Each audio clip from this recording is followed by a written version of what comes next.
It's great to have you here, and we want to continue our series in 1 Corinthians and talk about, we're in chapter 4 again. We're going to be just at the beginning of that chapter. So a lot of you guys know Pastor David and I love to take groups on the Journeys of Paul trip or to Israel, and in fact, we've got an Israel trip coming up in November. If you have interest in that, just contact my office here at the church. We'd love to give you information about that, but we leave the Sunday after Thanksgiving and do a 9 or 10 day trip right after that, and love to take you to Israel. It's one of my joys. And but a couple years ago, maybe 18 months ago, we were taking a trip to Israel. And Jared, who's a young adult here in our church, reached out to me. He knew we were going to Israel, and he and his family had been on the previous trip with us to Israel. And he reached out to me and he said, "Hey, Danny, I want to buy a present for my mom and dad, a piece of jewelry. But I can't go to Israel this time. I'm wondering if you would do it for me. I'll pay for it, but you go buy it and bring it back for me." And Jared's such a nice guy. I didn't have the heart to say no, that kind of thing. And what Jared didn't know about me is I'm not a very good mule. Okay? I'm not a delivery person. In fact, my staff or my family can tell you, if you want to get something to somebody in my family or my parents or my in-laws or something, don't give it to Danny to give to them. The only thing I am really trustworthy with is if you give me your check to First Baptist Orlando to deliver. I can do that one.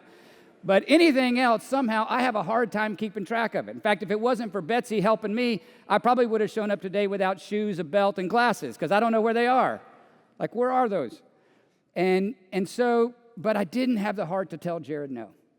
And so I did it. And the end of the story is I got back with the jewelry. He paid me. It's all settled. His mom and dad are really happy. He's happy, and I'm happy because I did it.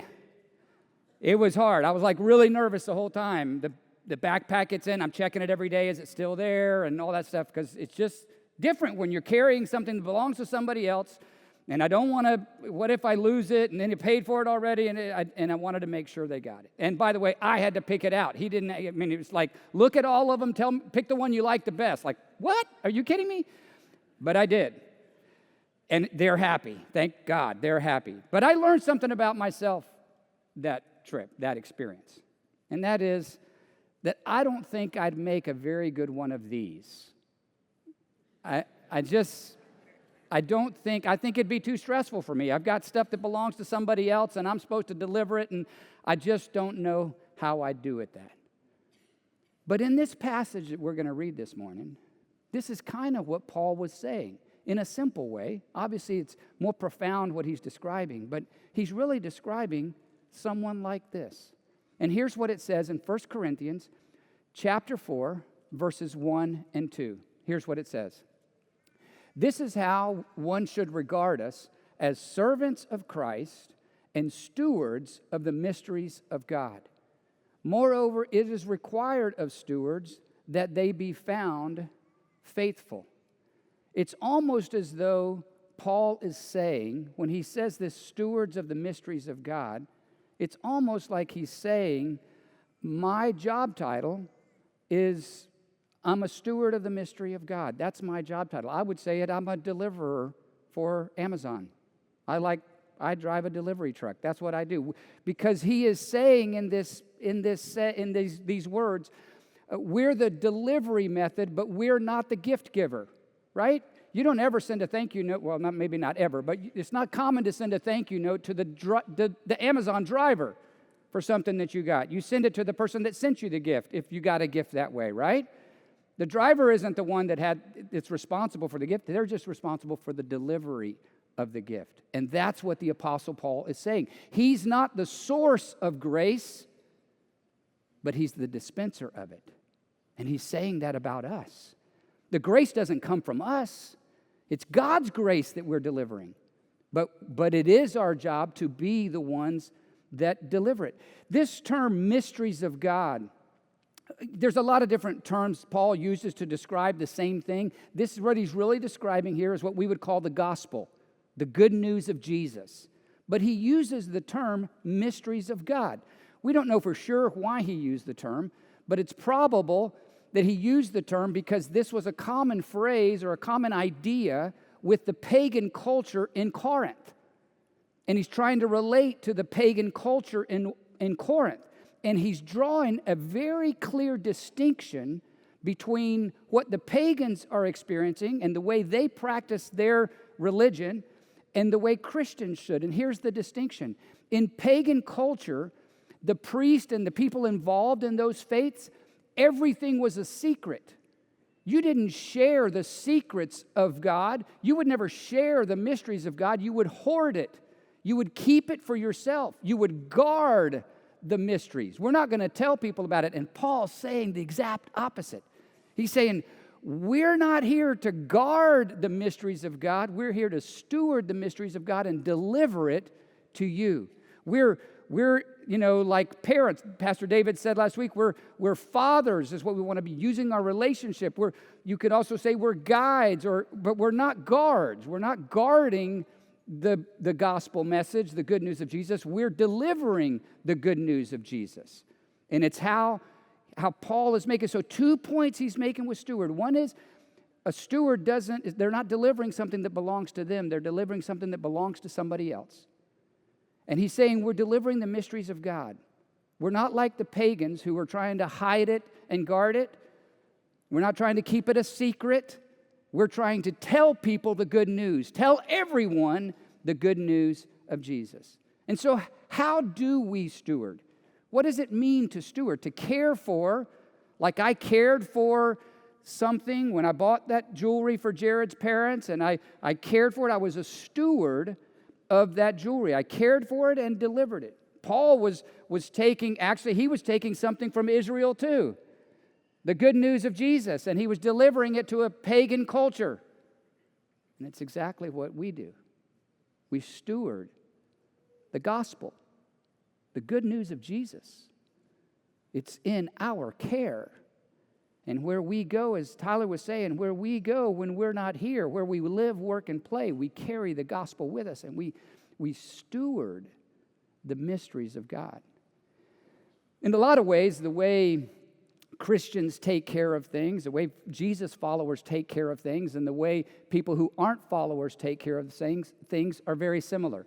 Like you can't tell Christians by the way we keep our houses or our lawns or our cars, or even always by the way we work and things like that. There's a lot of, it's universal the way people care for things in many ways. But there are some ways that I think as you pay attention to the way believers steward and care for things, there are some ways that Christians are distinct. We do things that are different, that are counter to culture, counter to common sense. It's not conventional wisdom.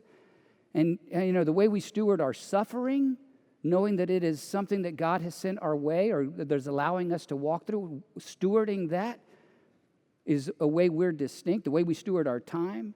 But today I want to talk about two other places where we steward, two other ways that we steward that are distinct from the way people who are not followers. So let's go back to 1 Corinthians chapter 4, and this term stewards of the mysteries of God.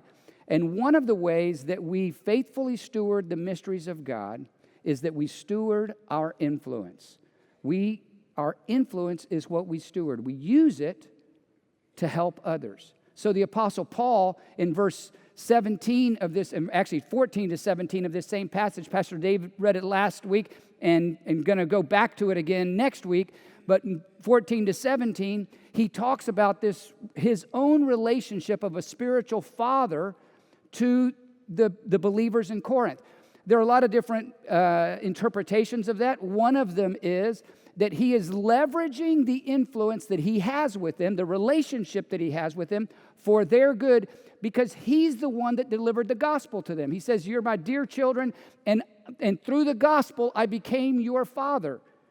So like they heard the story of Jesus from him. And Paul, here's the key, Paul is leveraging all of his influence to make things better for them, not to make things better for him. And believers, we leverage our influence to make others better. That's what we do that's distinct. It's not all about us. It's about helping other people Today, there's this term influencer. You've heard that, right? Like on social media. Everybody wants to be an influencer. They want to influence thousands of people. You know what? Many of you have learned it's better to influence a few people, make a difference in their lives. It's not about influencing thousands. It's about influencing few, but making a profound impact in their life. I heard, or actually read, that Chris Rock said recently, we used to want love, now we just want likes. Right? And that's not the Jesus way. The Jesus way isn't looking for likes. The Jesus way is leveraging our influence to make others better. And I know you do that because I've been in this church for over 50 years and I've been a recipient of that love and care and influence on me. I've received that kind of influence. And my life has been profoundly impacted because believers in our congregation and some outside our congregation have used their credibility, their influence in my life to make me better. They've given of their time more than anything else, but they've listened. They've been vulnerable with me. They've been available to me. They've been accessible and relatable where I can kind of learn from them. And my life has been profoundly affected by others. It begins with my mom and dad, of course, and my older brother. Mom and dad had a profound impact for me, but I was young when my dad started saying, you need to ask some other people who are wiser than you or are ahead of you in life. Ask them questions about what you need to do and what career to pursue and how to do things. And he would push me out. I know now, as I'm older, I was not easy to raise, and he needed all the help he could get. Like, let's get some people around him. I sat down this week, and my mom and dad and my older brother David had a huge impact on me. Used their influence to make me better. It's the Jesus way. And then there's Miss Hawk, and Mr. Skinner. There's Danny, and Rick Sherrouse, and Rick Blythe, and Carrick and Barbara Price, and Jim and Sandy, and Greg and Helen, and Dan and Vicky, and Mac and Lou, and Dale and Kathy, and Bob, and Jean, and Ken, and Frank, and John, and Ted, and Wally, and Jim, just to name a few. I could go on. All of these use their influence to make me better. It's the kind of people you are. You know, every Sunday we have many people that are serving in kids and students. We have over 230 adults that serve in kids ministry every Sunday, using their influence to make other people better. We have over 75 serving in student ministry every Sunday, 75 adults serving in student ministry every single Sunday, making other people's lives better, using all of their influence to do that. We over 85 life group leaders that every single week are using their influence to make other people's lives better. We have over 100 people that serve at Camp Orlando once a year to make other people's lives better. And we have over 250 adults that serve at Vacation Bible School every summer to help kids and make their lives better. You're a people who use your influence like the Apostle Paul did. He leveraged all of his influence to make other people's lives better. It's who you are. It's what you do. And I'm one of the beneficiaries of that investment. And you go, man, Danny, that's a pretty long list. Well, yeah, look what they're working with. It takes a lot of people. I was 21 years old when I first met Maurice.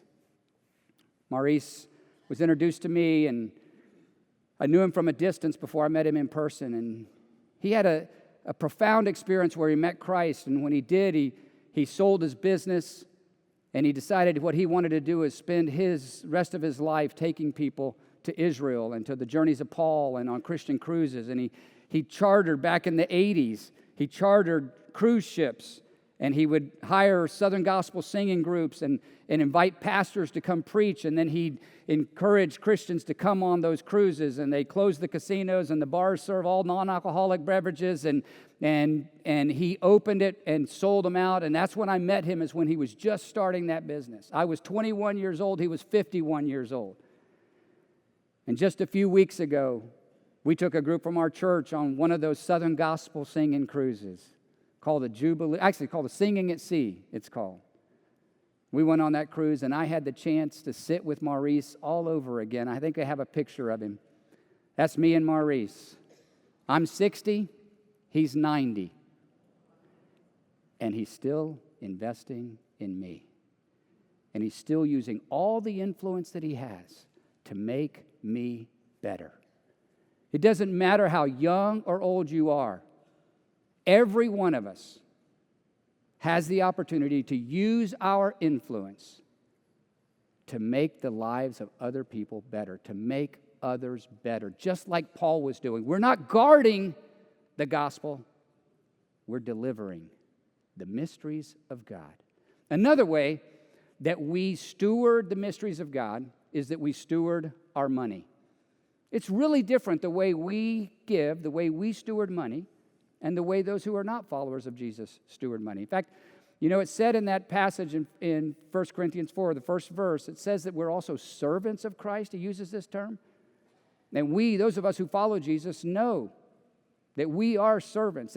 That term that he uses there is different than in most of the time he uses that term, a different Greek word there. This one could mean also representative, but it's definitely that we're subordinate to Jesus. And those of us who follow Jesus know that. We are subordinate to Jesus. We have a king, and his name is Jesus. Jesus didn't say, invite me. He didn't say, include me. He said, follow me. That means turning from our way and following Jesus' way.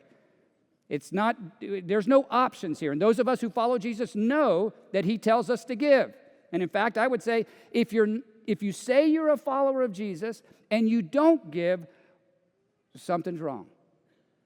All followers of Jesus are giving because that's what it means to follow. Jesus came to give and to serve, and that's what we do.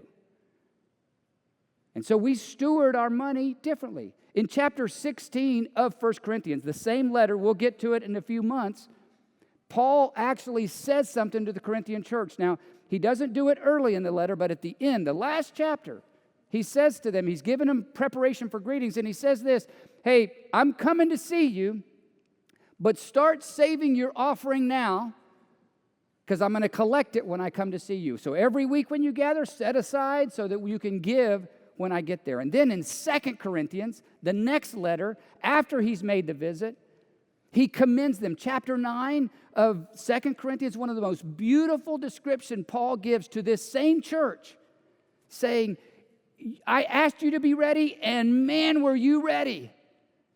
And in one of my favorite verses is 2 Corinthians 9:11, and here's what it says. He says to this church, you will be enriched in every way, to be generous in every way, which through us will produce thanksgiving to God.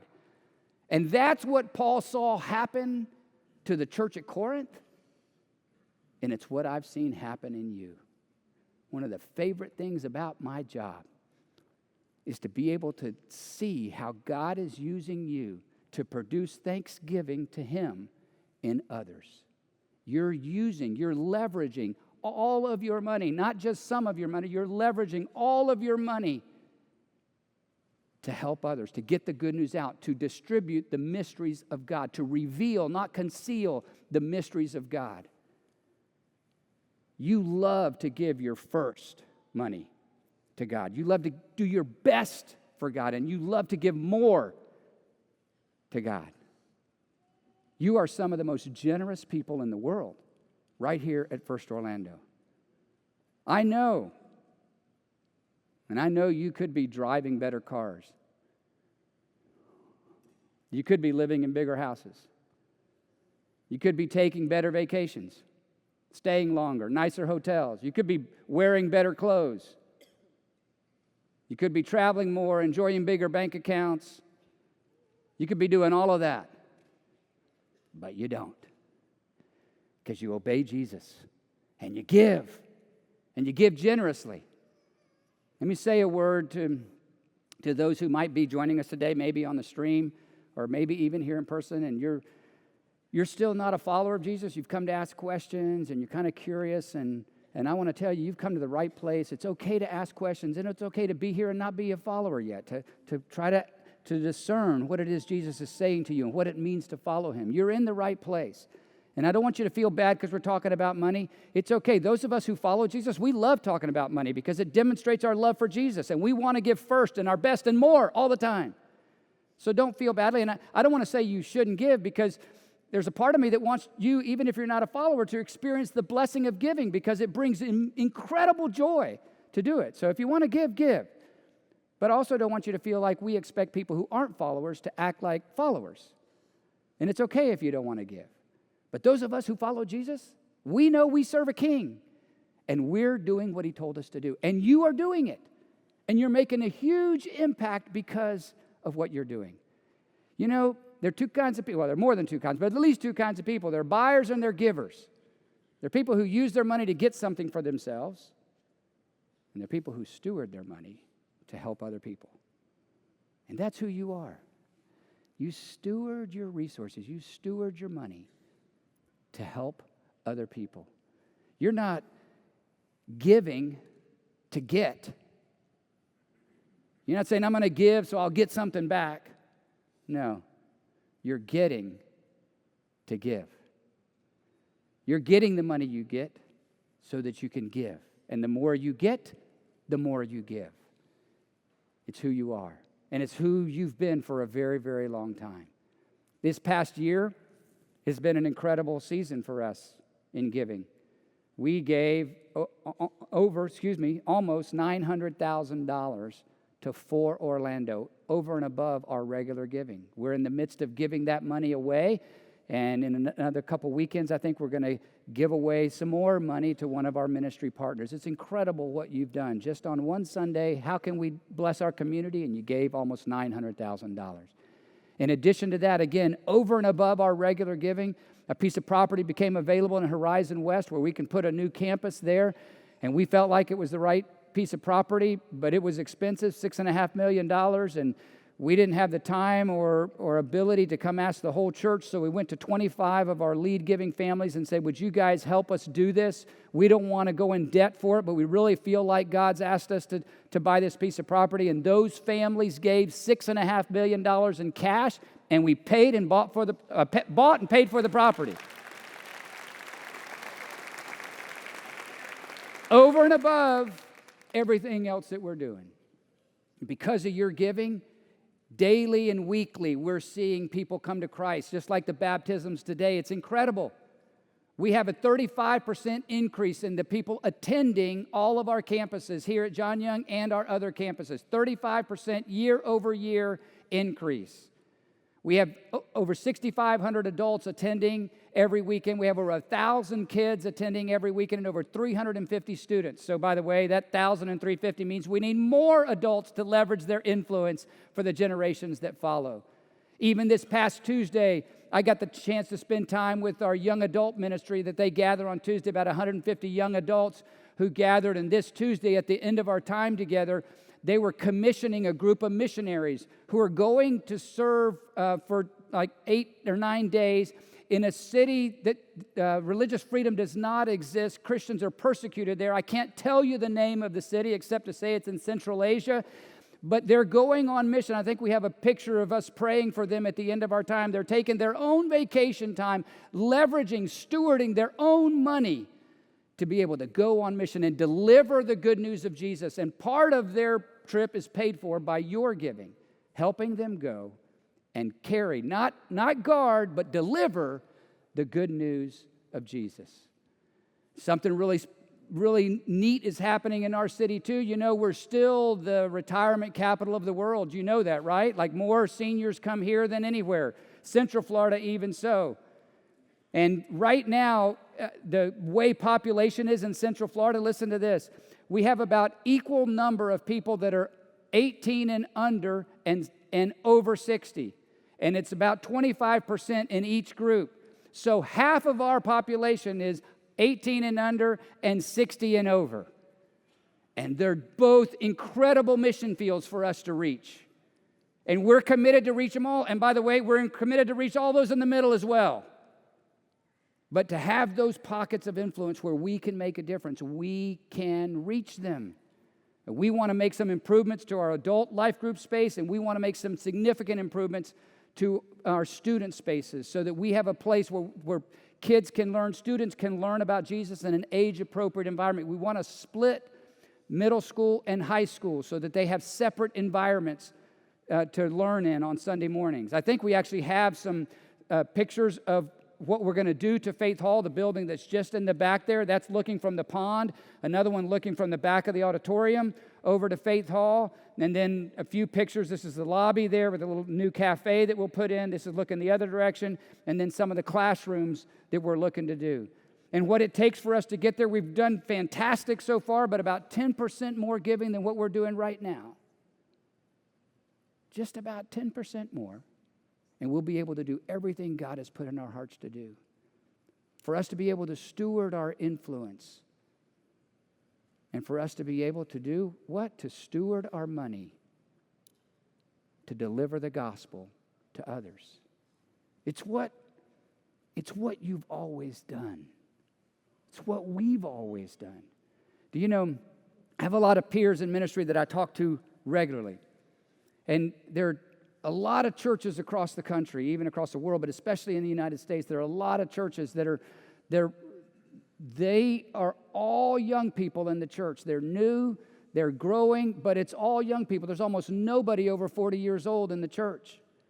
And the church is lacking because they don't have the wisdom of age and experience to help them navigate the challenges of what they're doing at church. And then there's even more churches, way more churches, that it's all old people in the church and there are no young people. Everybody in the church is over 65 or sometimes over 75. And they have no young people in the church. In our church, this is a very unique and special place. Do you know we have 7 different generations reflected in our church body? We have them from birth to 100 and something. I don't know exactly how old they get, but they get old. None of them are born less than at 0, right? But all of them, within all of those age groups, we have people here. The best gift you can give somebody that's 60 is that there's a generation behind me to reach, to give to support, to deliver the gospel to steward my influence and steward my money. Because it's really not mine. My influence and my money is not mine. It's His. I'm just a steward of it. And the greatest gift you can give to a young person is the benefit of age and some wisdom and resources and time. If I can issue a gentle challenge to those who are over 50, don't check out. There's so much to do and so many people that can benefit from your wisdom. Invest in the next generations behind you. Find people in small groups or in one-on-one that you can invest in and use your influence to make them better. It's who we are. It's what we've done. In 1969, Orlando was a pretty different place than what it is today. In 1969, the number one challenge for churches in 1969 was a people who were here in our community that we call hippies. Some of you, I think, were hippies in 1969. And because of the climate here in Orlando, there were a lot of hippies in Orlando, like a lot. And the biggest challenge that churches had, that hippie coming to church was disruptive. It messed them up because a lot of times they didn't dress right for church, like they had on old jeans and holes in them, probably no shoes on or sandals. They were living a lot on the street, so they weren't bathed. And their hair was long. The girls were not dressed modestly.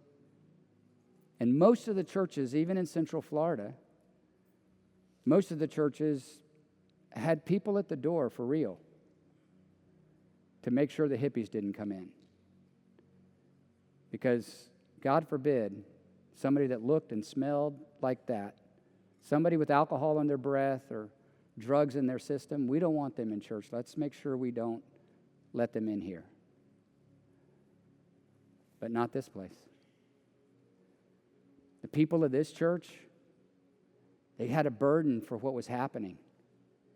And their heart broke for the brokenness they saw in the lives of these hippies. And they decided, rather than put somebody at the door to block the entrance and to guard the gospel, they decided to hire somebody.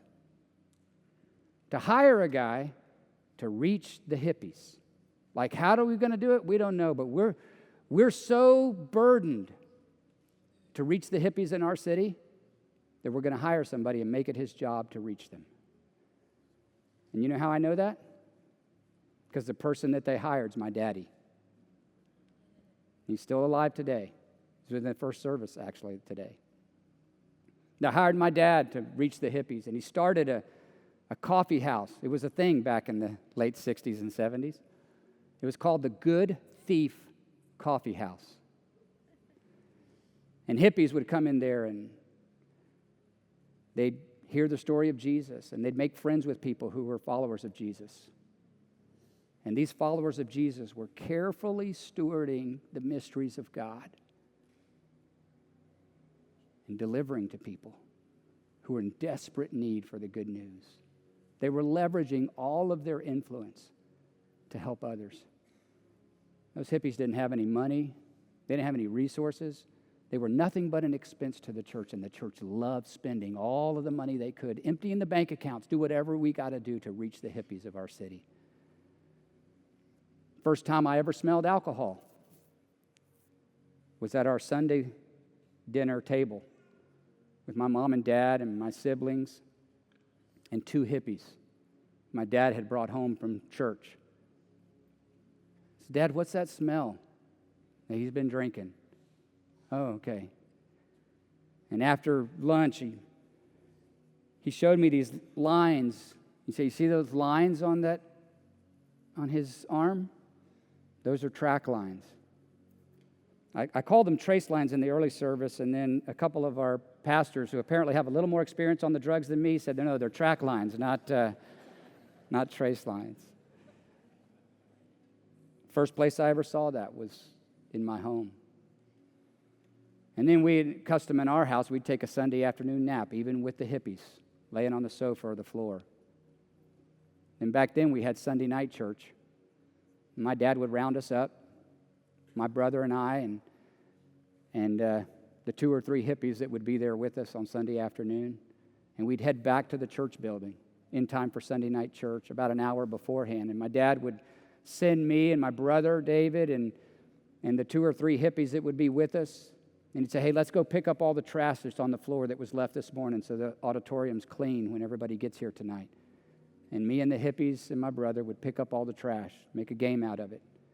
They'd be barefooted, blue jeans, long hair, smell terrible. But they were experiencing the love of Jesus in a way that they had never seen it before. I can remember being at the coffee house. I have a particular memory of a lady named Mrs. Black. Her husband owned the funeral home that was behind the church. And they were delivering these sandwiches, like sandwiches cut in triangles like they do for funerals. You know what I'm talking about? Have you seen those sandwiches at funerals, right? And Miss Black, who was a very proper woman, she'd come into that coffee house delivering these sandwiches for the hippies to eat. And then I remember on Sundays, back on the Sundays, on Sunday nights, those same hippies who had eaten sandwiches Mrs. Black brought to them, they'd be at the door. My dad would have them there holding the door open, barefooted, smelling like alcohol, track lines on their arms, saying, welcome to church. And me and my brother be right there with them. I can remember Miss Black calling their name. I saw you on Tuesday at the Good Thief. So glad you're here today. It's who we are. We're not guarding the gospel, we're delivering the gospel. And it's who we've been for at least since 1969. I think I actually have a picture of Lake Eola, 1969. Looked a lot different back then than what it looks like today. But we're still the same people. And we're still doing the same thing. We're stewarding our influence. We're stewarding our money to deliver the gospel to others. And maybe this would be a season. Let's just give a little more to accomplish everything that God has put in our heart to do. Let's give our best. And let's give our first dollars. And let's give more than we've ever given before. Let's pray together. And God, that is our prayer today. Would you speak to each one of us and help us to know exactly what we're supposed to do and how we're supposed to respond in a way that's pleasing to you. May we be people, just like our predecessors here at the church, that do everything we can, not to guard the gospel, but to deliver the gospel to others. We pray it in Jesus' name. Amen. So one more thing I want to remind you of. I just want you to be thinking, every time you see one of these, every time, now that could be pretty often, every time you see one of these, I want you to remember, we're not the source of the grace, but we deliver it. And we leverage all of our influence, and we leverage all of our money to deliver that grace to others. And maybe today, God has spoken to you in a way that you want to talk to somebody else, you want to pray with somebody. You can easily go to either one of our lobbies. There are people there with a name tag on and a smile on their face. They'll be happy to answer questions, to pray with you, or help you in any way in your spiritual journey. If you're not comfortable going to the lobbies, you can also text the word CONNECT to 40777. Also, if you're streaming today, that's the easiest way to connect with us. Text the word CONNECT to 40777. Thank you so much for being here today. I hope you have a great rest of your day, and we'll see you back next Sunday. Have a great week.